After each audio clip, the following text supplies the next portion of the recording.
A few months back, I interviewed a guy from SEAL Team 6 by the name of Rob O'Neill, who was the shooter on the Bin Laden raid. And I asked him, and I asked everyone I interview in the military, if you were in charge, SEAL Team 6 versus Delta Force, who would you take? And he gave a very funny answer. He split it down the middle, but he gave you guys a huge compliment. And he was the first person that from the Navy side to ever say this. He said he was in Iraq and he saw you guys for the first time in action, and he was blown away. He said his exact quote was, "I stood there for a second in fanboy and said, that's Delta Force." So I'm curious, Delta Force versus SEAL Team 6, who are you taking and why? Obviously you're biased, but let's hear the answer. Yeah. So Army 100%. Yeah, I've got a lot of friends on the Navy side. I've actually done a lot of work with my Navy brethren over the years. I've actually been a part of a couple really significant missions with just me and one other SEAL. So I know a lot of them well. We always get asked this question. I'll give you a little piece of history. I'll tell you that the units evolve very differently, right? How they recruit, assess, train, select, etc., are very different. The Army was very much you got to earn your way there. The Navy kind of at that level. Once you're a SEAL, when you're moving on to the Tier 1 asset, sure, there's some training and selection that goes on, but it's a lot of who you know and who you served with, or at least it used to be. And it also creates kind of two different cultures in the Army. The Army, and not to say that they're not in the Navy, but the Army breeds leaders. Like from day one, you're as you move up from a rifleman to team leader, and you learn how to lead a couple of people, and then you're a squad leader and you learn how to lead a squad of people, and then you're a platoon sergeant, you learn how to lead a platoon, and so on and so on and so on. And there's professional development along the way to go along with those milestones. But the Army's really good at breeding leaders like that. So it creates a little bit of different culture just because of the Navy versus Army thing. But in the early days of Iraq, so we had left Afghanistan to pursue the invasion of Iraq, and the Navy was charged with continuing the Afghanistan mission. And when I say Navy, I SEAL Team 6. And General McChrystal was the JSOC commander at the time, Stan McChrystal, who was a Ranger by trade most of his career. But Stan McChrystal had the idea that he wanted to conduct a unit exchange. And he wanted, elements from the Army to send folks to Afghanistan to do a deployment with the SEALs. And he wanted the SEALs to send us a bunch of guys to do a deployment to Iraq with us. And his idea was, it was a cross leveling of information. It was a cross leveling of training. It would basically, he wanted to have two pieces that he could maneuver around the chessboard that were interchangeable. I will tell you what he found out was that we're not interchangeable, that we have two different mission sets and different skill sets. Navy guys, they do a lot of boat work. They do a lot of stuff around the water that while we do some of those things, that's not our bread and butter. We do some things that they don't.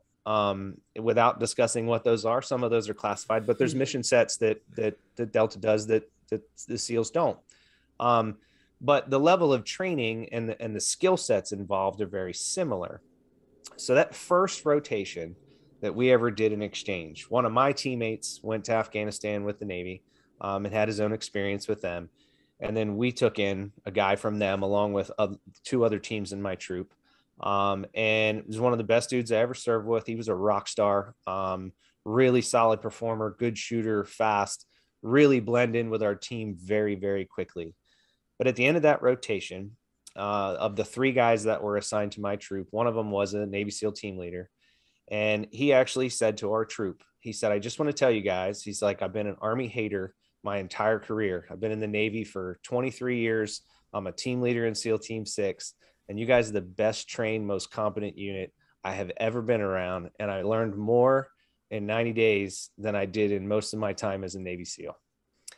Well, there you go. That was 2003. Okay.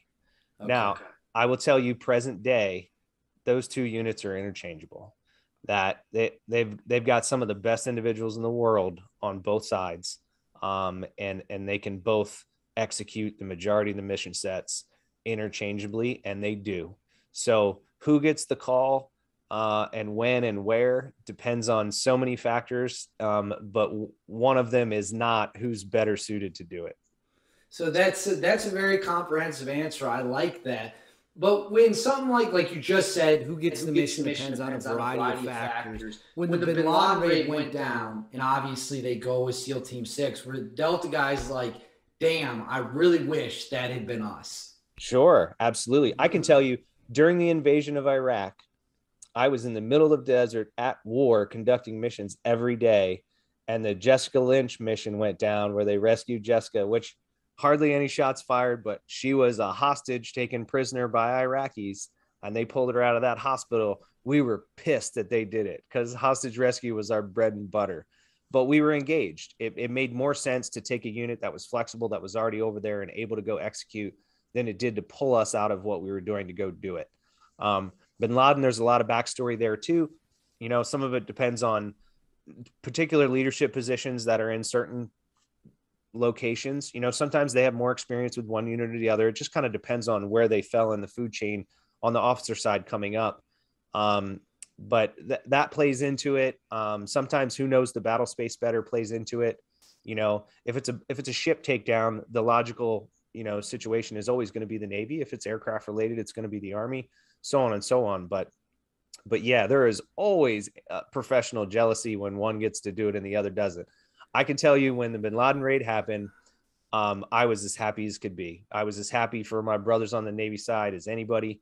I was just as pumped as if it had been my old unit that did it. And I was happy to hear from the guys when they got back and talked about it. Well, here's what I'll add to the question beginning. I've asked that question, no lie, in every single interview I've ever done with someone from the military going back years, because it's a fun thing. The readers like it. The internet likes to debate it. Sure. Everyone gives, the Navy guys and the Army guys, Marines, whoever, they all give a pretty lighthearted response. I've only had one person, and it was actually outside an interview I asked that question to, and it was a former Navy SEAL. I won't say who it was. He got so pissed that I even asked the question. He was so offended. It was unbelievable. But I enjoy getting answers to that question because everyone kind of has their unique spin on it. Like I said, Rob O'Neill gave you guys all the credit in the world. And I've had the opportunity to interview a bunch of Navy SEALs. They're all great guys, class act individuals. So I got nothing but love for everyone. I have to ask whenever I do a military interview.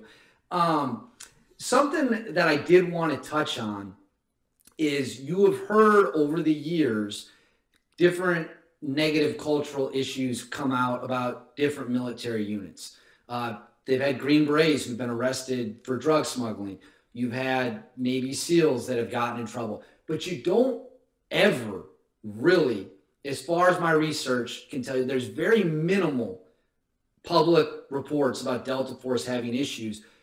Why is it? What are you guys doing so well that stops kind of you from being inundated with outside problems? Wow.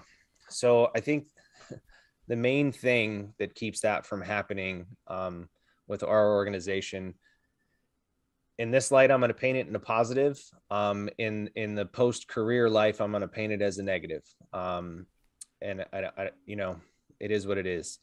But it's a dog eat dog environment.